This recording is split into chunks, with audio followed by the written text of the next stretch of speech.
ಆದರೆ ಇಲ್ಲಿ ಹೇಳೋದೇನಪ್ಪ ಅಂತಂದ್ರೆ ಈ ಬಳ್ಳಾರಿಯಲ್ಲಂಥ ಧ್ವಂಬಿಯಿಂದಾಗಿ ಅಲ್ಲಿ ಗದ್ದಲದಿಂದಾಗೆ ಹೆಚ್ಚಿಗೆ ಹಿನ್ನಡೆ ಆಗಿದ್ದು ಕಾಂಗ್ರೆಸ್ಸಿಗೆ. ಆದರೂ ಇದನ್ನು ಯಾವ ರೀತಿಯಾಗಿ ಸಿದ್ದರಾಮಯ್ಯ ಎದುರಿಸ್ತಾರೆ, ನಾರಾ ಭರತರೆಡ್ಡಿ ಹೆಂಗೆ ಎದುರಿಸ್ತಾರೆ, ನಾರಾ ಭರತರೆಡ್ಡಿ ಅವ್ರ ಮಾತುಗಳು ನೋಡಿದ್ರೆ, ಅವ್ರ ಆವೇಶ ನೋಡಿದರೆ ಈ ಥರ ಹೆಚ್ಚು ಸಿಕ್ಕಾಕೊಳ್ಳೋದು ಅವರ ಅಂತ ಅನಿಸ್ತದೆ.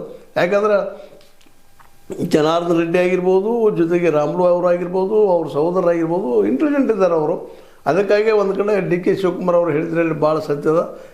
ಯಾವಾಗ ಜನಾರ್ದನ ರೆಡ್ಡಿ ಬಳ್ಳಾರಿಗೆ ಎಂಟ್ರಿ ಆದರೂ ಆವಾಗ ಮತ್ತೆ ಶುರುವಾಯಿತು ಒಳ್ಳೆ ರಾಜಕೀಯ ಅನ್ನುವಂಥದ್ದು. ಅಂದರೆ ಹಿಂದಿನ ರಾಜಕೀಯ ಇಂತೂ ಗೊತ್ತದ, ಅವ್ರು ಯಾವ ರೀತಿಯಾಗಿ ಬಳ್ಳಾರಿಯನ್ನು ಸದುಪಯೋಗ ದುರುಪಯೋಗ ಮಾಡಿಕೊಂಡ್ರು ಅನ್ನುವಂಥದ್ದು. ಮತ್ತು ಹಿಂದಿನ ಸರ್ಕಾರದಲ್ಲೇ ಅದು ಯಡಿಯೂರಪ್ಪ ಸರಿಯಾದ್ರೆ ಏನು ಮಾಡಿದರು ಎಂಬುದನ್ನು ಇವೆಲ್ಲವೂ ಈಗಾಗಲೇ ಇತಿಹಾಸ ಪುಟಗಳಲ್ಲಿ ದಾಖಲಾಗಿದ್ದಾವೆ. ಜೊತೆಗೆ ಇನ್ನೂ ಅವ್ರ ಮೇಲೆ ಕೇಸುಗಳು ಇದ್ದಾವೆ ಜನಾರ್ದನ ರೆಡ್ಡಿ ಅವ್ರ ಮೇಲೆ.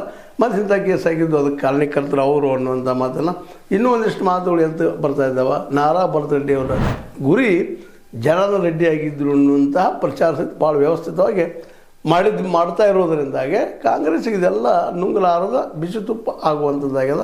ಒಂದು ಕಡೆ ನಾರಾ ಭರತರೆಡ್ಡಿ ಅವರ ಈ ಎಲ್ಲ ಆ್ಯಕ್ಟಿವಿಟೀಸ್ಗಳು ಅವರಿಗೆ ವೈರಿ ಆಗ್ತಾಯಿದ್ರೆ, ಇನ್ನೊಂದು ಕಡೆಯಿಂದ ಅಲ್ಲಿ ಬಿ ಜೆ ಪಿ ಮತ್ತು ಮರುಸ್ಥಾಪನೆ ಆಗ್ತದನ ಮತ್ತು ಬೆಳೀತದನ ಮುಂದಿನ ಎಲೆಕ್ಷನ್ದಲ್ಲಿ ಅನ್ನುವಂಥ ಒಂದು ವಾತಾವರಣ ಅಲ್ಲಿ ನಿರ್ಮಾಣ ಆಗಲಿಕ್ಕತ್ತದ. ಹೀಗಾಗಿ ಜನನು ಇವತ್ತು ಭರತರೆಡ್ಡಿಯ ಆಫೀಸ್ಗಳ ಜನ ಕಡಿಮೆ ಆಗ್ತಾಯಿದ್ದಾರೆ, ಸುದ್ದಿಗಳು ಬರ್ತಾಯಿದ್ದಾವೆ.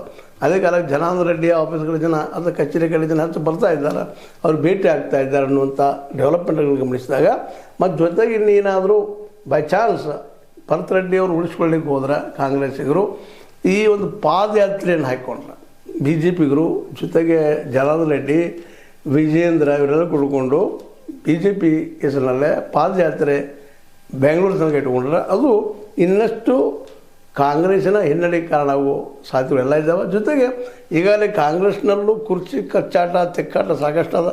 ನಾನು ಸಿ ಎಮ್ ಅಂತೇಳಿ